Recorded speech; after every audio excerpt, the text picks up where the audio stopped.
Tensyonado sa NAIA bago pa ang mabilis na pag-escort kay dating Pangulong Rodrigo Duterte pa Villamor Air Base. At kahit sa loob ng eroplano bago siya bumaba, tila inalmahan na ng dating Pangulo ang pag-aresto. Nakatutok si Maki Pulido.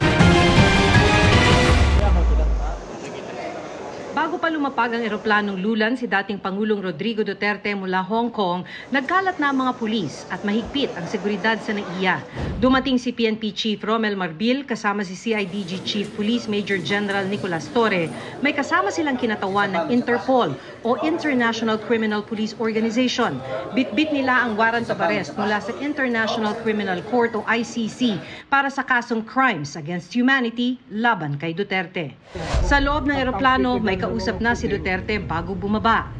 Warrant of arrest.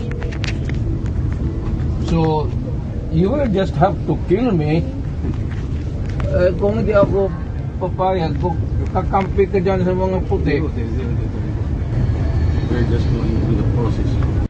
Sa labas ng boarding gate, napanood sa Facebook Live ni Alex Paul Monteagudo, ang dating National Intelligence Coordinating Chief ni Duterte, ang diskusyon ni Torre at dating Executive Secretary Salvador Medialdea bago lumabas ng eroplano ang dating Pangulo.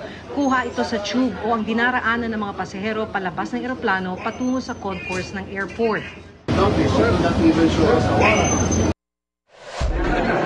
Paglabas ng eroplano, kasama na ni Duterte ang partner na si Hanilet, anak na si Kitty, sariling mga security at mga dating gabinete. Sa Instagram Live ni Kitty, napanood ang diskusyon sa pagitan ni Duterte at Hanilet bago dumiretso sa VIP holding area ng NAIA Terminal 3. Asa si Bingbong? Bong!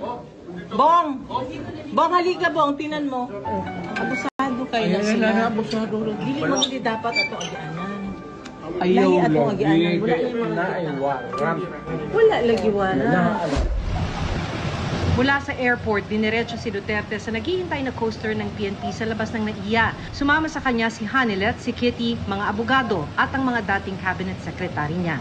Para sa GMA Integrated News, Maki Pulido, nakatutok, 24 oras.